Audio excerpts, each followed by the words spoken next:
Good afternoon. My name is Melinda Herring. I'm the Deputy Director of the Eurasia Center at the Atlantic Council in Washington, D.C. Thank you for joining us for a conversation today about Belarus. Our event is titled, Is Belarus Strongman at His Weakest? We're very, very happy to have two voices from Minsk with us today, as well as Dr. Michael Carpenter. But before we go to that discussion, I'd like to invite you to join this discussion as well. You can do so on Twitter using hashtag ACEurasia. And if you're on Zoom, you can go ahead and submit questions in the Q&A button at the bottom. We would love to have your questions. Unfortunately, we wanted to include some lawmakers in this discussion, but they weren't able to join us. So MEP Miriam Lexman has sent her fond regards and sent a short clip. So if we could go ahead and play that clip, then we'll switch to a US lawmaker. Go ahead, please.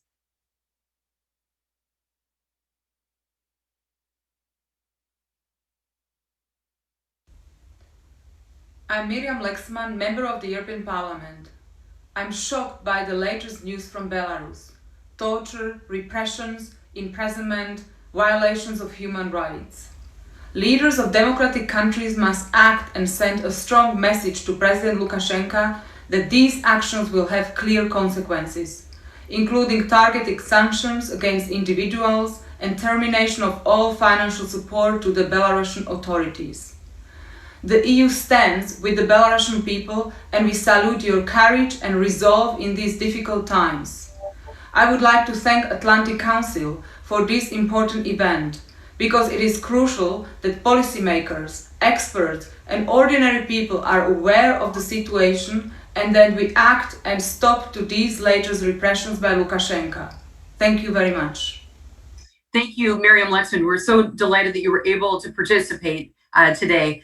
So this event will focus on the pre-election environment in Belarus. Belarus is going to have presidential elections in August, and Alyaksandr Lukashenka is seeking his sixth term.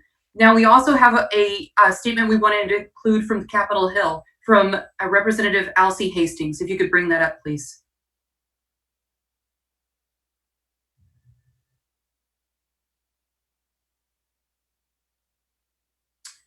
So Alcee Hastings is the chairman of the Helsinki Commission, and yesterday he released a statement that's worth reading. He says, every OSCE participating state, including Belarus, commits to holding free and fair elections. Belarusian authorities have made this impossible by arresting and intimidating presidential candidates, journalists, and activists in the early stages of campaigning. There can be no free choice when the system is rigged in favor of the incumbent. I call on President Lukashenka to order the release of those who have been detained for political reasons and allow real political competition in Belarus. Thank you, Representative Hastings. Now it's my pleasure to bring in our panelists. We are so delighted to have two voices from Minsk with us here today. I have Franek Fukorka, who's the Vice President of the Digital Communications Network. Welcome, Franek. I have Hannah Lubakova, a journalist at Outriders, and then Dr. Michael Carpenter, who's a senior fellow at the Atlantic Council and the senior director of the University of Pennsylvania's Biden Center for Diplomacy and Global Engagement. Thank you all so much for joining us. It's great to have you here. I'd like to start with Franek. Franek, June 19 was a big day. We saw a lot happening in Minsk. We know that at least 140 people were arrested, and it was the last day for people to collect signatures to get on the presidential ballot. We don't know yet who's going to be on the ballot, but could you tell us who collected 100,000 signatures? And Roger, could you please raise the slide as well? Sure, Melinda, thank you for having this event. So for now, we know that 7 people submitted 100,000 signatures to be nominated for a presidency. So in Belarus, you cannot be nominated by party. You have to collect real signatures. And because of COVID, it was particularly difficult this time. But these 7 people, they're going to continue campaign, but we don't know who will be registered. And we can see here Viktor Babaryka. Viktor Babaryka is a new person for Belarus politics. He was a CEO of Belgazprom Bank. It's the daughter bank of Gazprom. So this is why authorities and some people accuse him in connection with Russia. There is Valery Tsapkala, the first and the second row. Valery is the founder of the high-tech park in Minsk. And he's also kind of a new person for Belarus politics. And for Lukashenko, he's kind of a traitor, because he campaigned with Lukashenko since mid-90s, and he left Lukashenko's team only in 2017, I guess. And the second and the first row, Svetlana Tikhanovskaya, she's a wife of popular YouTuber Sergei Tikhanovsky. Sergei Tikhanovsky is the author of the popular YouTube channel Country for Life, and he was the first candidate detainee. So he didn't manage to register his own initiative group, but his wife did it, and they collected 100,000 signatures. And we also see here like more traditional opposition activists, Andrei Dmitriev, Hanna Konopatskaya, and Cherochin. And these people belong more to this traditional civil society and political parties. So who will be registered, we don't know. And all the decisions will be made, I'm sure, by administration of Lukashenko. And I think all the scenarios and all the decisions are basically bad, because registering all of them, it means the continuation of the campaign, a lot of events, concerts, rallies. Not registering them, it means anger of the people and rallies against this decision by electoral committee. Great, thank you so much. Hannah, let's bring you into the conversation. I've been following your excellent Twitter feed, and I've been surprised to see so many people on the streets in Minsk. This is an unusual thing to see. Belarus is obviously a place that punishes political activity, and there's no free press. It's a police state, just to cut to the chase. What changed? Why are people no longer afraid, and why are they coming out? Hi, Melinda. Thank you for an excellent question. Well, I think people are still afraid. It's a police state, as you rightly mentioned. But let me just bring kind of several factors, several reasons why people are protesting now, and they're protesting on such a large scale at the moment. Well, first reason is kind of obvious one, but it's still sort of surprising one. It's the pandemic. And it's Lukashenko's botched response, or rather the lack of responses at all to the pandemic. I have this excellent case study from late April by two research organizations, Belarus and Satio, that mentioned that 74% support ban on all mass events, and 71% would like to see better information about the spread of the pandemic. So clearly, it was in April, right? So there was clearly a different expectation between what kind of people expected from the government and what the government and Lukashenko could offer. That's one reason. Another reason that have played an important role is Lukashenko's cynical remarks about victims of COVID-19. He said that those people are themselves to blame for that. They were too obese or too old, even, right? And Lukashenko has been always someone who was defending people, who was defending the vulnerable, the poor, the elderly. And all of a sudden people saw that, well, he is just laughing them off. And another reason that is related to the pandemic still is this kind of very interesting, very specific social contract that we have in Belarus. And there is one important dimension that has been around for years. It's security and safety. And people saw that during the pandemic, this dimension has been eroding. Of course, there is no war, there is no kind of uncontrolled crime, but people saw that their health, their lives are not protected anymore by the state, and the state is kind of indifferent to what's happening. So these are kind of three main reasons related to the pandemic. But there are also those kind of old, important, let's say, these common reasons, common factors. It's this deep economic crisis that has been happening for years in Belarus. Lukashenko has been repeating this mantra about $500, the average salary that Belarusians should have. But he's been saying this for 10 years and nothing has changed. And people kind of feel that he doesn't have anything new to offer. And this is also an important part, again, of this specific social contract that we have. But it's also eroding, right, as I said, because there is nothing new. And I guess another reason is also kind of common and very logical, very obvious in a way. It's just that because, well, people are firstly tired of Lukashenko. He's been around for 26 years. And the election campaign always brings some political activity, political engagement, even in an authoritarian country. So I guess these are some of those important factors that have played an important role why people are now protesting despite this high level of repressions. But I know that Franek has said that he was surprised and sort of caught off guard by this new wave of civic activism. It wasn't necessarily expected. Is that right, Hannah? Yes, indeed. I think we are all surprised by this, but I think it's also in a way logical that this has been happening. Um, if you come back to the pandemic and this level of civil activism and the self-help, self-organization, mobilization of people, people have suddenly understood, have suddenly seen that they are more resourceful, more creative, more um, like they can organize themselves and they can be more important than the state in a way. They can deliver protective gear, protective equipment to medical workers, to hospitals across the country. And in my opinion, this understanding that they are now, like Lukashenko and the government have become altogether irrelevant for people in a way. And this is now an important factor for this protest as well. Like people feel that they can do this, like they can go out to streets and they can protest. But obviously, the last straw was the pandemic and the lack of response from Lukashenko and the government. Thank you so much, Hannah. Franek, I'd like you to talk a little bit about Lukashenko's response to COVID. Get a little bit more specific. We've seen the headlines. He said tractors and vodka will take care of everything. Give us the figures. How bad is COVID-19 in Belarus? And what narratives has he been using? What's out there on social media? That's a good question. The first case was registered in February in the end, similar to other countries in the Eastern Europe, but the reaction was very different from Ukraine, from Moldova, from Russia, and of course from Poland and Lithuania.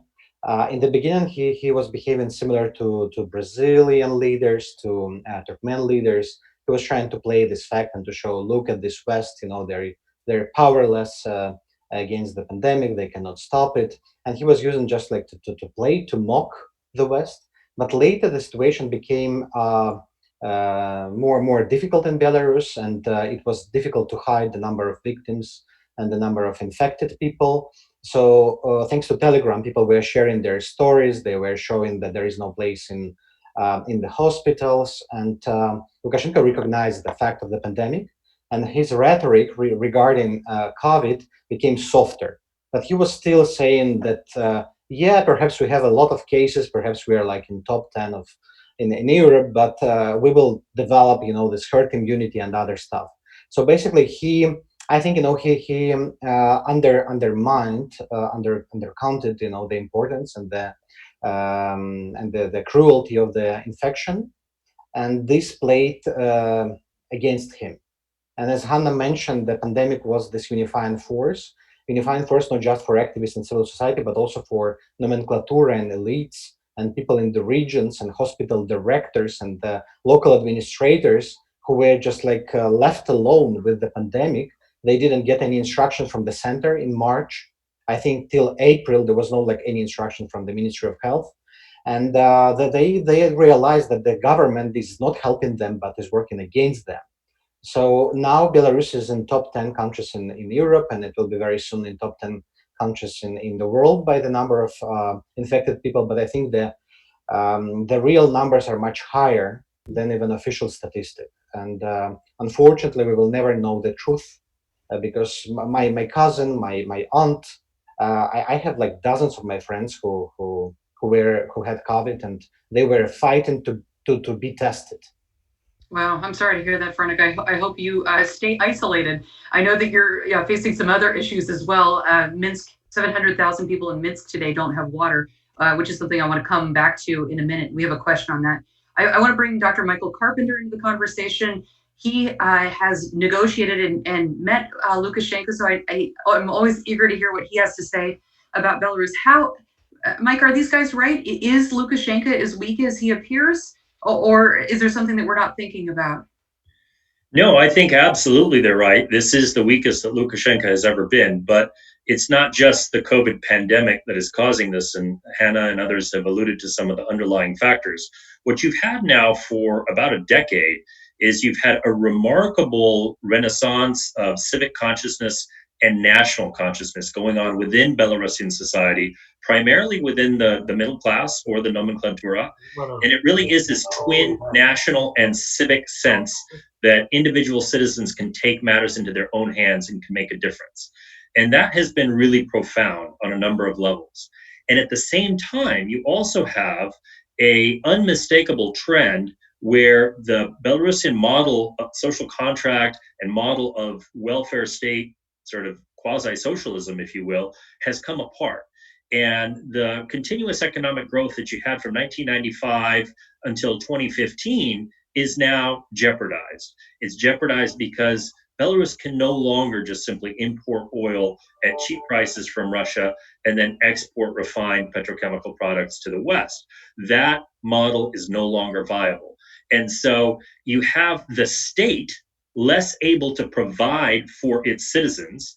And that is exacerbated, of course, by the COVID pandemic, because it simply underscores that Lukashenko's approach failed in this regard. And so the state is no longer providing for the citizens at the same time as citizens are feeling empowered to take matters into their own hands. Now, up until now, civil society has been allowed to grow as long as it has remained apolitical. That's sort of been the unwritten rule of the road.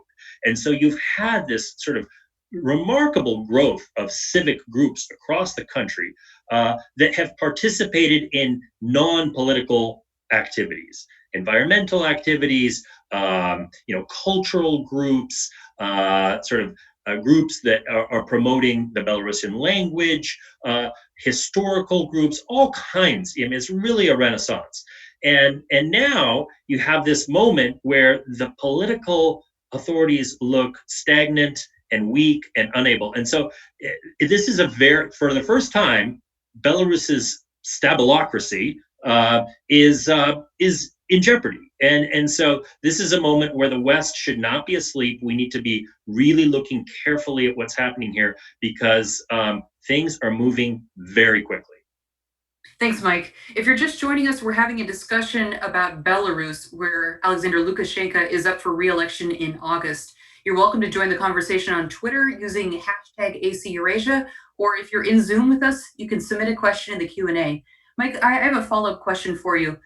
Will anything change in Belarus with these elections? Is there any hope? Franek has showed us that there may be up to 7 candidates. Won't Lukashenko just find a way to put more people in jail, beat more people up, and cheat in some way?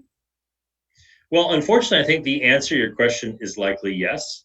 But this is going to be an election unlike any other that we've seen in recent times, because some of these figures that Franek reviewed at the start of this conference are really popular. They're really compelling figures.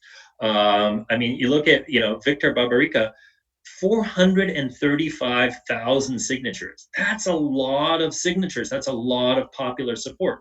And some of these other ladies and gentlemen are also very popular. Bloggers who reach a wide cross-section of Belarusian society. And, in contrast to Lukashenko, they look dynamic and they look like they have solutions that are fresh and new. Whereas, Lukashenko, he's peddling the same stuff that he's peddled now for decades. And so I have no doubt that at the end of the day, he's going to use repression in order to come out victorious in this election, if it can even be called an election. Selection is more like it.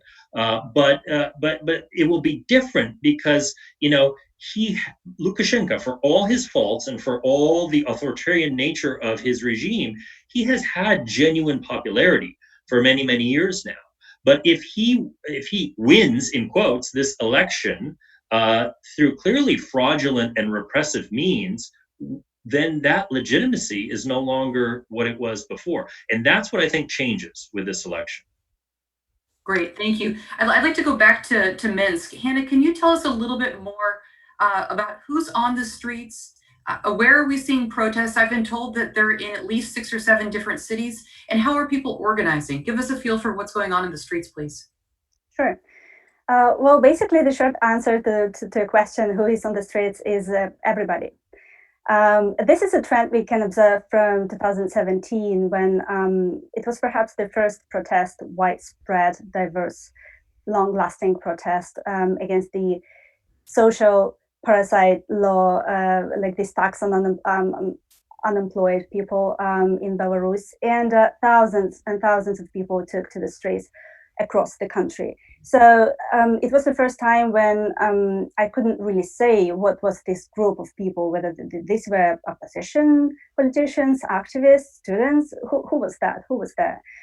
And this is kind of the same thing we can observe now.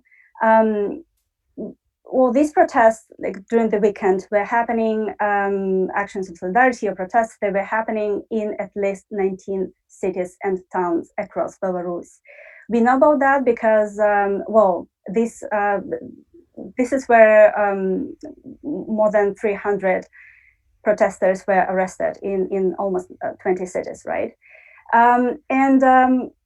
These protests have been happening for the last weeks and months as well. This is important to mention, in different forms. Obviously, it started with Sergei Tikhanovsky and meetings with him, let's say, when his supporters would come to wherever he would kind of go, travel to talk to his supporters, to his audience who watched his very popular blog, Country for Life. And people started getting arrested because of that, but well, they were doing nothing. They were just talking to this person, to this blogger. Then, starting from May and till last Friday, these were pickets that are, well, allowed by the law, by the electoral codex, right? They are perfectly legal. And you could observe this, people lining up, thousands of people, kilometers of those queues, of those lines in all of the major cities and even regional towns, which is very surprising now. There are protests at the moment, like there have been protests in places, in very small towns that haven't, those places, those towns haven't seen any political protest before. So this is definitely interesting, and this is definitely different, let's say, from what has happened before. And these people are not typical activists. They're not related to opposition. They are these are people who were not arrested or detained before, or repressed generally before. I mean, I mentioned this political engagement and political mobilization and generally politicization of people at the moment. And I mentioned those factors, right? So these kind of bring us to the answer, who are those people? So basically these are, these are everybody. These are different professions, different ages, different walks of life. And this would be, I guess, the answer to the question. And what's interesting now, like these people are saying that they feel in their minds they are the majority now. We have this meme, Sasha 3%, Alyaksandr Lukashenka, like Alexander is, Sasha is a short name for Alexander. And that meme appeared, this kind of name for Lukashenka appeared after this analysis of social media users. I think that there were like 6 million social users that were asked, and they replied that only 3% more or less replied, said that they would vote for Lukashenka. And there were some different other independent polls revealed by independent media that also mentioned the same number, 3%. And now in people's minds, they are the majority. They are this 97% at the moment. That's how kind of they see themselves, right? Hannah, let me ask you though, Belarus doesn't allow independent polling, is what I've read. There has to be some kind of unofficial polling. Do we have a number to know what his polling is? Yeah, I mean, as you rightly mentioned, there is no official, there is no independent polling. It's not possible to conduct it in Belarus. But there was a leaked survey, leaked research by the Academy of Sciences, National Academy of Sciences in Belarus, and it's kind of reliable. And before the pandemic, I think it was leaked in April or something, and literally before the pandemic, the trust in Lukashenko and the government was not more than 30%. And again, it was before the pandemic, so we can imagine that now this kind of trust might be lower, and these might be only numbers we have. Great, thank you. Frenik, I want to ask you a very obvious question. Why is this called the slipper revolution? So when Sergei Tikhanovsky, this YouTuber, and actually I'm joking that the Belarus revolution is sponsored by YouTube, because I never saw such self-organization on the channels on YouTube, and especially during live streams. So people in chats under Tikhanovsky's live streams from regions, they just create some ideas how to mock Lukashenko. And one of these ideas was to call him Tarakan, the cockroach, because there is the fairy tale, Russian fairy tale of Kornei Chukovsky about Tarakan, Tarakan, Tarakaniще. And later, after they called Lukashenko Tarakan, they also found the weapon against Tarakan, the cockroach, which is sleeper. And yeah, and basically all the people, they brought sleepers to the protests. They just began putting sleepers as the stickers on their cars. Even the bus, the campaign bus of Tikhanovsky, it was decorated with sleepers. Of course, there are many other elements, a lot of memes. I never saw such mobilization of creativity of people, thanks to Telegram, YouTube, Instagram. People, designers, celebrities, they create anti-Lukashenko's jokes, memes, record videos. And I definitely see the big quality change in the society. Because when before it was like very marginalized group, this party activists, with some very ultra conservative ideas or like ultra leftist ideas, and now we see the very strong center, a very unifying position of major candidates, and many people who never attended rallies, never participated in campaigns, they joined Babarika, they joined Tikhanovsky, they joined Tsepkalo. This is what Michael mentioned before. So we see here the fantastic window of opportunity on one hand, but we also see the unprecedented mobilization of the regime in terms of repressions. Regime is focused right now on self-preservation. And unfortunately, I can't say for sure that the regime will not go further in using violence. We see each day more detentions, more arrests, more people beaten. Basically, all the people who were detained during last weekend, they were beaten either in the cars or in the police station. 2 days ago, I came to the shop Symbol Buy, which is selling the national attributics, T-shirts and other stuff. So the shop announced it's closing because of the political pressure by government, and people came to support, and the queue of people just formed, and the police car came and they began beating and arresting people who just came to the shop to support entrepreneurs, which is unprecedented. And of course, this anger, this natural anger, it's impossible to stop. So each time government repress the opposition leaders or the activists or regular people, the anger is getting stronger. And unfortunately, we are already like about to reach the red line, after which there is no peaceful solution at all. Thank you, Frank. Mike, can you put this election in a broader context and explain the relationship that Belarus has? It often bounces between the United States and Russia. Why is Lukashenko denouncing Russia and kind of cozying up with the West now? What's going on?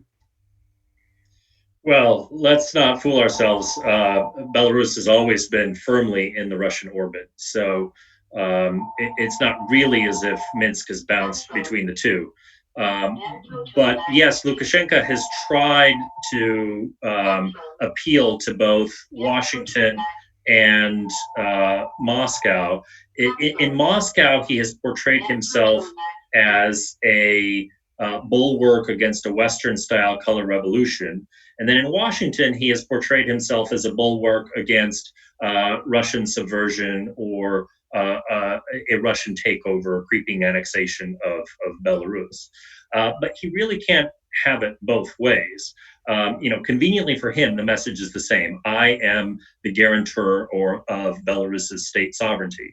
But if you look at what he's said in recent days, he has accused Russia of interfering in the election campaign, and he's accused Poland of interfering in the election campaign. So he's also pointing fingers in both directions. I think that Lukashenko needs to understand that his talk, where he approvingly speaks of the repression in Andijan, if that is his model for dealing with protests, the door for him to Western capitals will be closed for as long as he is leader. If he really doubles down on that strategy, and he's put in place all the levers and mechanisms to be able to do that, this current government is just stacked from start to finish with Siloviki. These are all essentially KGB operatives or alums of one sort or another.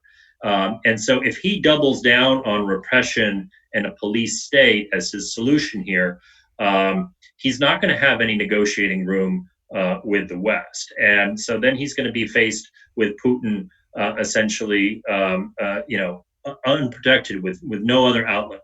I think that's a very dangerous situation for Belarus, because Putin, even though he has the constitutional amendments coming up on July 1st, his priority is still to create a union state with Belarus. Remember, that was plan A.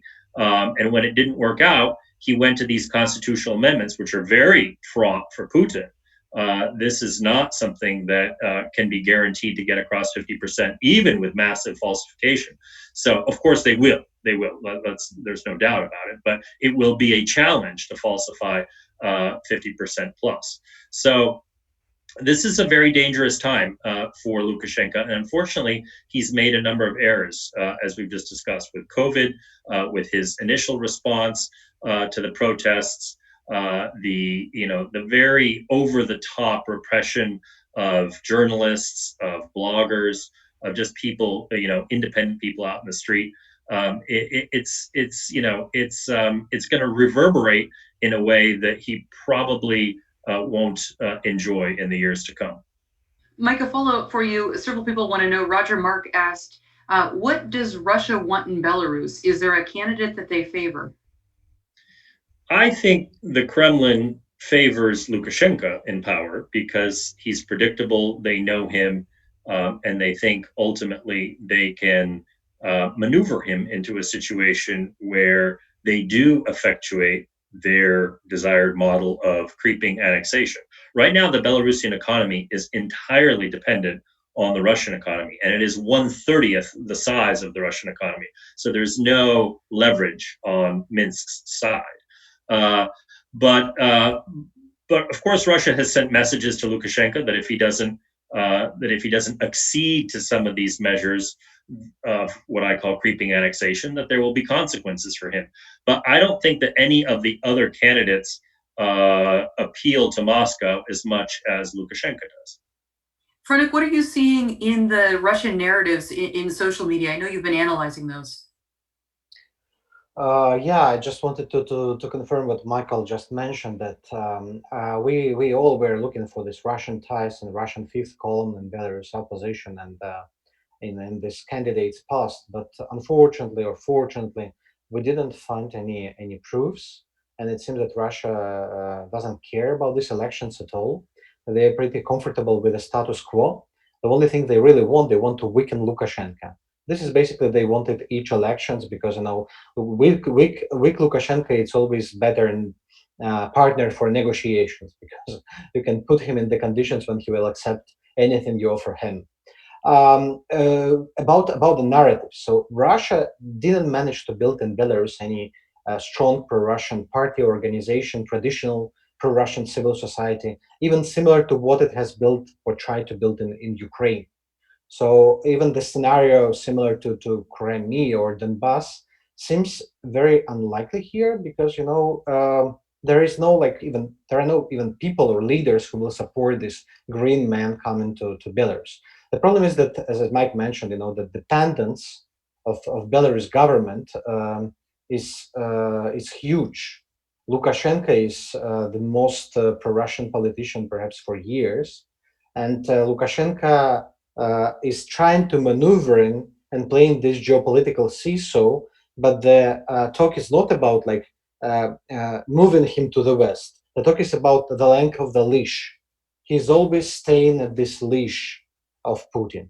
So what are narratives? So we have Sputnik, we have Russia Today, but not direct presence, but in some blogs, some influencers working primarily on Telegram. But we believe that Russia Today group is behind these channels.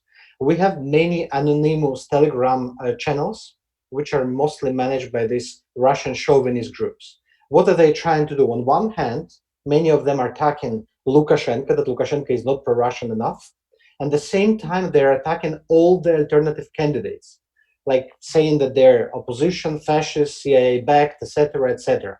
So there is no one narrative. There is the huge campaign with different narratives in order to weaken civil society in general and Lukashenko particularly.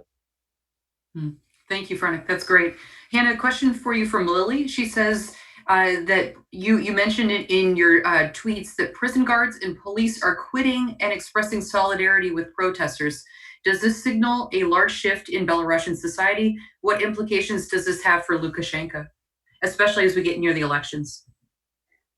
Right. So, well, I've been calling this quite a few times Summer of Solidarity, because the campaign of solidarity is unprecedented at the moment. We obviously saw these pictures of security services officers, police officers, army people, and so on that were posted, that were sent to next Telegram channel. I personally cannot confirm the authenticity of these pictures. However, it can, like, I have to say that it doesn't really matter because a lot of people have joined, this flash mob. Medical workers, engineers from different state enterprises, celebrities, which never happened before. Very famous basketball, football players, sportsmen, distinguished sportsmen. Then it's also interesting, kind of pro-government media workers, either current ones or those who used to work for at these pro-government media channels or TV anchors and so on. So I believe it's very hard to say whether it kind of applies to the whole society, but it is true that a lot of people are currently speaking out. Those people who we didn't expect before, and I guess what's important also is that repressions, I'd say, don't stop people, don't prevent them from going to the streets again. Franek mentioned this example of people lining up outside this gift shop, Symbol Buy. It happened 2 days ago, I believe. But then on the next day, people came again. And today, people came again. And they are lining up again. Even though before, on the first evening, some at least 12 people were arrested. And we can also see that these repressions, they have been happening for the last weeks as well. This is not something that happened last Friday only. Between May 6th and June 23, I guess, there were 650 people detained, as human rights defenders say. Despite this level of repression, which is very, very high, people are still going out to streets. People are still kind of joining these flash mobs. They are expressing their solidarity of all protest. Great, thank you. Frenik, did you want to say something? I just wanted to add, this media aspect, because always activists and political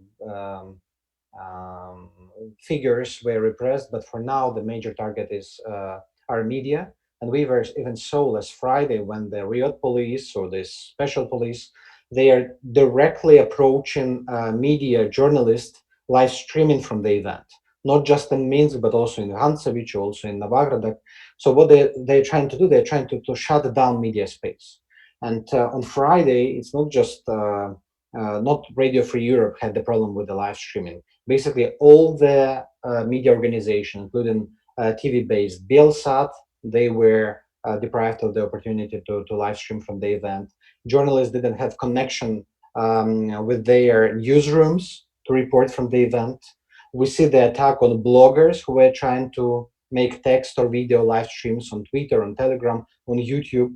So there are two directions of repressions right now. On one hand, to scare all the activists, actual and potential one, from participating in public life. On the other hand, to show journalists their place and their limits. And they want to create to recreate this practice of self-censorship. For example, Radio Free Europe, director of the Minsk bureau, he was invited by Ministry of Information, and he was told that you can be deprived of accreditation to work in Belarus if you continue covering the protests. And today, the Minister of Interior announced that Radio Free Europe organizes the rallies. And this is a very dangerous, because when the minister is saying this, it can be considered as a signal to other special forces, departments, policemen, the signal to attack. And I'm very, very scared about my colleagues, journalists and reporters working in Minsk right now, and also bloggers and influencers who are writing and covering politics. Thanks, Veronica. Michael, what can be done if we speak out now, if the West speaks out now and says their names, does that help? What practically can the EU and Western policymakers do to try to mitigate some of this harassment? Well, I have long supported having a more robust relationship with Belarus, especially diplomatically for the United States, because we have not had any high-level channel of communication to be able to voice our concerns about events precisely like this. And because we have been sort of self-isolated for all these years, we have sort of taken ourselves out of the game. I think now is the time to make very clear to Lukashenko that we will not tolerate abuse of human rights, especially when it is flagrant and widespread, as we are seeing. I think it's significant that we're seeing members of the top nomenclatura, the top sort of most privileged members of Belarusian society, running as candidates against Lukashenko. This is unprecedented. I mean, Barbarica ran the largest bank in Belarus. I mean, he was as much a part of the inner circle as anyone. And Tsepkalo, same thing. Look, this is the founder of the IT Park, which I visited. It's a pretty impressive structure that brings together a lot of the best talent, the best computer science talent and engineering talent in Belarus. And to have these people who were closely aligned with Lukashenko now running against him, it signifies a shift. And so I understand on the one hand the concern that must be palpable within the sort of inner circle around Lukashenko, but at the same time he needs to get a very clear message from the EU and the US, who should be coordinating policy, by the way, that there are certain things that we simply won't tolerate, and then also offer him something in return. It can't just be the threat of a carrot. I think we have withheld rightly economic assistance until Lukashenko shows that he's truly willing to embark on economic reforms. But I think we could put some things on the table so that he's aware that if he allows for a modicum of competition in this election, that there could be rewards coming out of it in terms of enhanced economic ties, which is what he needs most of all if he is to resist Putin's encroachments on Belarus. Thanks, Mike. And another question for you from Rachel Bauman at the U.S. Helsinki Commission. She said, can you talk a little bit about the history of EU-U.S. sanctions on Belarus, and if this recent crackdown might change the trajectory of sanctions, the way we interact with Lukashenko, keeping in mind the little thaw that we've had with him in the last few years? So sanctions are, they are one instrument in the toolkit. And, if Lukashenko does opt for an Andijan type crackdown, then I think sanctions are entirely appropriate. But sanctions in and of themselves are rarely successful. And especially for an economy like Belarus's, which is heavily integrated into the Russian economy, Western sanctions Even sanctions, we've had personal sanctions on Lukashenko himself for many, many years. And that's about as strong a slap in the face as you can possibly give. And that didn't really produce any change in policy. So we have to be very cognizant that sanctions may be appropriate and they may feel good, but they're not going to necessarily be the answer to the problem. I think a much more nimble set of diplomatic and economic incentives could help. They may not be enough to prevent a massive repression from being executed in the coming weeks. But at least they may avert some of the worst of what may come. Great. Thanks a lot, Mike. Okay, a question from Yannick Lukowski, and this is to Hannah and Franek. He says, so we've seen something similar at presidential elections a few times before, protest repression in this cycle. Is this really different, or will it go back to normal in the weeks after the election? Franek, do you want to go? Yeah, I can start. I think, we have seen many elections in Belarus, so this is a sixth term, and but this is the first time when the crisis, all types of crisis, just coincided with the electoral campaign. The last time when Lukashenko was so weak in terms of popularity and control over the situation, it was 2011. It was just like 6-8 months after the elections in 2010, after the crackdown of elections. And do you remember silent protests, people clapping, many people were detained, arrested, candidates, former candidates were in jails. So now we see the coincidence of all the possible factors against Lukashenko. And now he's the weakest as never before. And I think even the day after election situation will not be normalized. Even the brutal crackdown on the day of elections or before, it will not pass and will not be forgotten very quickly. Because the level of this anger, negativity, disapproval of authorities is super low. And I'm just wondering to see who will be still free after elections, because I feel like there is the goal right now to eliminate all the possible organizers of protests, all the possible political leaders, all the possible managers of within the civil society, and prominent journalists and figures who can create this mobilization effect through social media. So even if like hundreds of people will be arrested on the day of elections, there is a still chance there will be a new movement after elections. But if we will see thousands of people arrested in jails and perhaps someone can be wounded or killed, then the situation can develop in a very, very harsh and unpredictable way.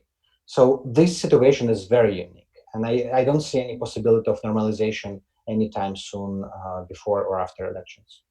Thanks. Yana, any thoughts? Yeah, sure. If I may add something.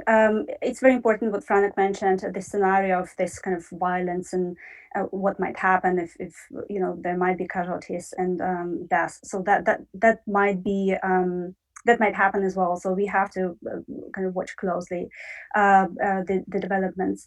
And why am I saying this? Because we can clearly see that people are protesting, as I mentioned, in those smaller towns, and police officers are treating them very violently. And these are often their neighbors. Just the police officer can be a neighbor of the person who was detained very brutally. And the more violence, the more kind of violence response, right? So this is what I'm afraid of. But coming back to kind of this whole election phenomenon, right? It's the first time when candidates are being arrested before the actual election. Usually they have been arrested on the day of election or after. And if these people, and again, Babarika has collected more than 400,000 signatures.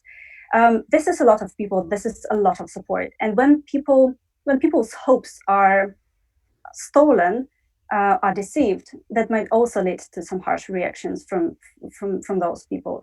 In the past 10 years, we, I'd say, haven't had this level of repression. Even in 2017, probably, well, these were kind of shorter, these were detentions. But those people, again, these are often used to be apolitical persons who are now taking part in protests.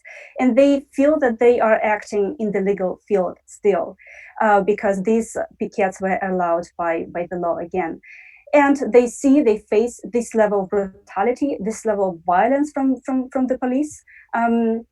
It might create even more discontent. And also, I mentioned the solidarity, right? But also, like before, when you probably know that Svetlana Tikhanovskaya and some other people, women, female activists, were threatened that their children would be taken away if they would continue participating in politics. And instead of, well, these women are scared, definitely, but people started supporting them. And many, it also kind of created anger. And many prominent people referred to this as well, like famous, I guess, media workers or actors of this national theater of Belarus, like they criticized the authorities. So this is very much different. And also, if you listen to people, what they are saying during these protests, how they refer to politics, how they explain the constitution, or democracy, or the election process, you can clearly see that political literacy has grown immensely in Belarus. I can't agree more. I just wanted to say the role of media as well. Again, the Polish funded Belsat TV channel, Radio Free Europe. For many years it was like a very average media outlet, but during these events recently, it became the mainstream. Millions of people are literally watching, and all this, education, media literacy, political literacy, it comes from media, from traditional media, and from YouTube. And what the West can do better, I think, to continue supporting civil society, and there is like the perfect solution from 2004, this Belarus Democracy Act, which actually considered supporting civil society and media in Belarus in order to improve the democracy in the country. So Belarus Democracy Act can be updated, somehow revisited, improved, and continued. It's very important. But also, for example, we still lack. We never had Voice of America in Belarus, and I was always asking why. We had Voice of America only in 1954 for less than 1 year. And I think, for example, for now, why Ukrainians have, all the neighbors have, but Belarus never had. And these are very cheap, simple to do things, but they must be here. And we are looking forward to U.S. Embassy reopening in Minsk, and we are looking forward to the U.S. ambassador. If we would have U.S. ambassador before this electoral campaign, many things could be avoided. Mike, where are we with that? And when do you expect an ambassador? Well, the timing is uncertain, but we will have an ambassador out there fairly soon, I hope. But one other thing I wanted to say in terms of Western leverage, U.S. leverage in Belarus, one important thing that's happened over the last few years is that rather than being a net attractor of migration, Belarus has now sent hundreds of thousands of people out to Poland and Germany and other places where they now work and send remittances back home. So in addition to fostering closer economic ties as a reward for opening up civic space and not engaging in repressions, one of the things that the West also needs to put on the table is mobility between Belarus and the EU. And I think a lot of Belarusians have become quite comfortable with, for example, the visa-free regime that they have along the Polish border, which is limited, but which does exist.